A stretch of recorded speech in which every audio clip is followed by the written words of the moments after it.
Ukraine's retreat from Kursk Oblast appears more likely as the latest news shows Russia taking ground amid intense attacks to drive Ukraine out, experts and soldiers say. Retaking Ukrainian-held territory in Kursk Oblast could leave Kyiv without its hard-fought bargaining chip before potential negotiations with Russia. In recent days, Russian forces have destroyed Ukrainian logistics in Kursk Oblast, claimed to capture several settlements, and reportedly entered the key town of Sudzha. Soldiers on the ground told the Kyiv Independent on March 7th that with zero logistics left, some would like to withdraw. Ukraine's military leadership said on March 10th that there was no threat of encirclement for Ukrainian troops and ordered reinforcements. President Volodymyr Zelensky said during a briefing that Ukrainian forces continue to fulfill tasks in Kursk Oblast, while the command is preserving the maximum of lives of our soldiers. The news comes as U.S. officials plan to meet with Russian representatives in the coming days to consider a temporary 30-day ceasefire discussed during U.S. talks with Ukraine in Saudi Arabia. Before any talks between Russia and the U.S., the Russians are trying to resolve the Kursk problem as quickly as possible, concentrating all the forces they can. Mikhailo Samus, military expert and director of the New Geopolitics Research Network, told the Kyiv Independent. Russians have brought their most effective drone units to Kursk Oblast, who are now fire-controlling Ukrainian logistic routes, thanks to Russia's advances on the right and left flanks of the salient, experts say. In Kursk Oblast, logistics are good, with good roads and enough settlements where Ukrainian troops can reside and build shelters. Ruslan Mikula, a military analyst and co-founder of the deep state OSINT project, told the Kyiv Independent. But the main problem for Ukrainian forces is a section of about 10 kilometers of the main highway in Ukraine's Sumy Oblast between the village of Yunakivka and the Sudzha border crossing.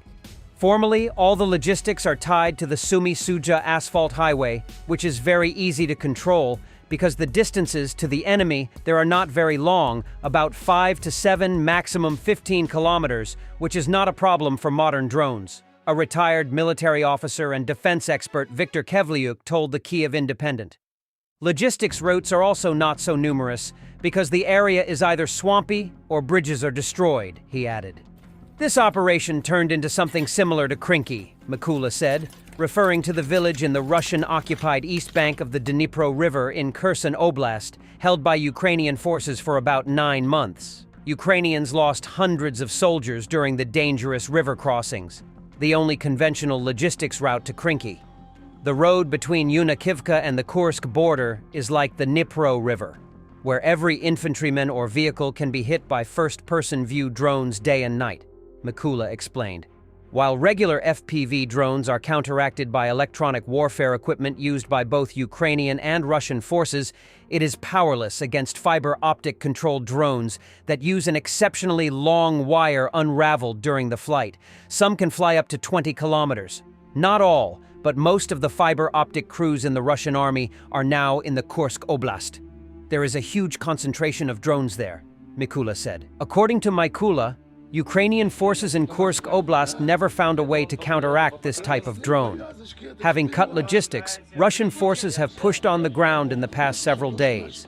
According to Kevliuk, Russian forces are trying to advance both with small infantry groups overnight or during low visibility to avoid drones, and on high-speed vehicles such as motorcycles, civilian cars, quad bikes, and golf carts during the day, driving over minefields to quickly storm Ukrainian positions. On March 8th, reports emerged that some Russian sabotage and assault groups had used an underground gas pipe to try to gain a foothold on the outskirts of Sudzha, emulating a similar operation where Russians used the sewers in Avdiivka. Ukraine's General Staff published a video on March 9th claiming the destruction of those units. But according to open-source monitoring groups, on March 12th, the fighting is ongoing in Sudzha. The Ukrainian military has not commented on Russian forces entering the town as of this publication. Other attacks are targeting alternative Ukrainian logistic routes that are known to Russians, according to Mikula. The North Korean soldiers' offensive near Gwevo, on Ukraine's right flank, had a clear task to enter the logistics route of the defense forces through the forest, which they did, Mikula said. It could also be a move to encircle Ukrainian troops in Kursk Oblast. As part of these efforts, Russia has deployed 2 battalions of North Korean special forces, far better prepared than previous North Korean soldiers sent to the area to fight, Kevliuk said. But the encirclement is not working so far, and it will not work in the future because the enemy simply does not have enough troops to do it, he added. Some experts say that Ukraine can stabilize the logistics and keep its foothold in Kursk Oblast if it sends more resources. But others, as well as soldiers on the ground, suggest that the Ukrainian retreat has already begun.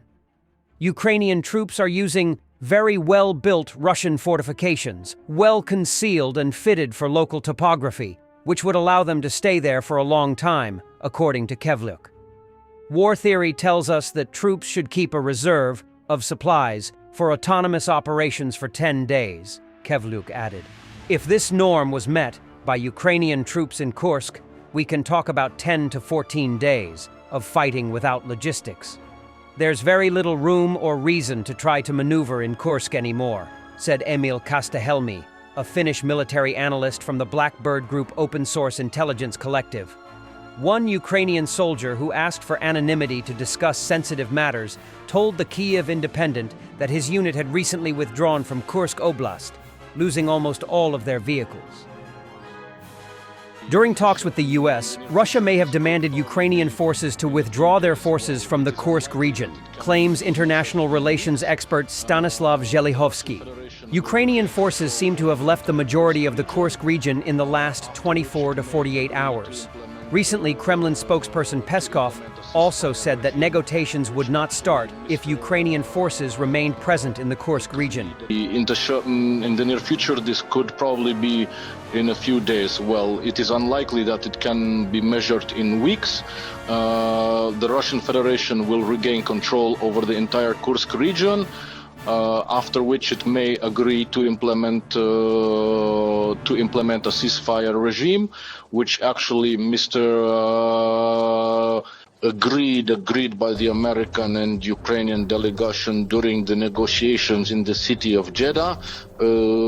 I can connect this with several aspects. Well, first of all, of course, it's that the Ukrainian army did not receive yes. In these days, all the necessary means to hold the front, and this is not only the section in the Kursk region, but I also think that possibly some other critical parts of the Russian-Ukrainian front, and this happened precisely because of the ceasefire or temporary suspension of supply of essential equipment and weapons from the United States, as well as the suspension of the exchange of intelligence data, which could also affect the positions of the Ukrainian armed forces. And also I do not rule out that there might have been certain agreements regarding this. That is, when communication was taking place between Washington and Moscow, I do not rule out that Vladimir Putin insisted that if there is a desire from the American side to implement such a regime, the Russian Federation can also agree to it, but only on the condition that Ukrainian troops are not on Russian territory. Thanks for watching, and don't forget to subscribe. Also, if you want to support Warthog Defense, please become our member and get early access to new videos, exclusive members-only videos, and become administrator in comment section. The membership link is in the description. Every day. We had a guy last week, it's 6 rescues in 6 days. You know, he's doing the job every day.